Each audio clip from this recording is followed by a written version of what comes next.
VGP Marine Kingdom, ECR, Injambakkam, Chennai.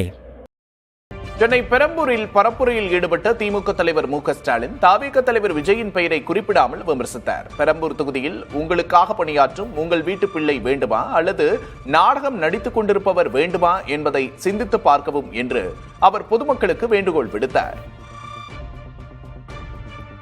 நான் உங்களை கேட்டு வருவது, உங்களோடு இருந்து உங்களுக்காக பணியாற்றுகிற உங்கள் வீட்டு ஊழியனாக, உங்களுடைய தொண்டனாக, உங்கள் வீட்டு பிள்ளையாக இருந்து பணியாற்றுகிற ஒருவன் வேணுமா?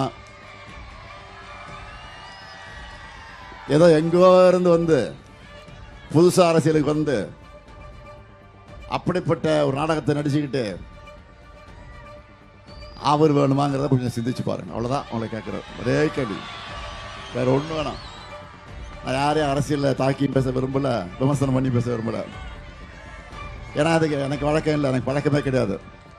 நான் யாரையும் எதிர்த்து மரியாதை இல்லாமல் தரக்குறைவாக பேசுகிற வழக்கம் எனக்கு கிடையாது. தமிழ்நாட்டுக்கு தர வேண்டிய நிதியை மத்திய பாஜக அரசு வழங்கவில்லை என்று முதல்வர் மு.க.ஸ்டாலின் குற்றம் சாட்டியுள்ளார். சென்னை துறைமுகம் தொகுதியில் அமைச்சர் சேகர் பாபுவை ஆதரித்து வாக்கு சேகரித்த அவர் தமிழ்நாட்டுக்கான எல்லா திட்டங்களையும் பாஜக அரசு முடக்கி இருப்பதாக விமர்சித்தார்.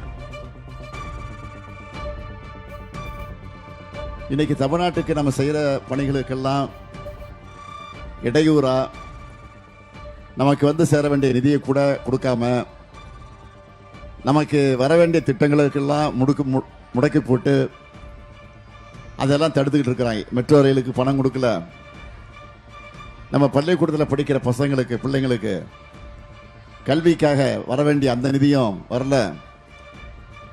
ஆக இப்படி எல்லா திட்டங்களையும் முடக்கி போட்டு இன்னைக்கு ஒரு கொடுமையான ஒரு பாசிச ஆட்சியை ஒன்றியத்தில் இருக்கக்கூடிய மோடி தலைமையில் இருக்கக்கூடிய பிஜேபி ஆட்சி நடத்திக்கிட்டு இருக்கு. VGP Marine Kingdom, ECR, Injambakkam, Chennai.